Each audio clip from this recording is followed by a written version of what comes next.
You ask Tiger to solve.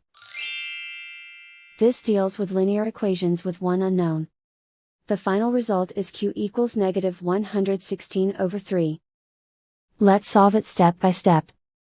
Simplify the expression. Group all constants on the right side of the equation. Add 4 to both sides. Simplify the arithmetic.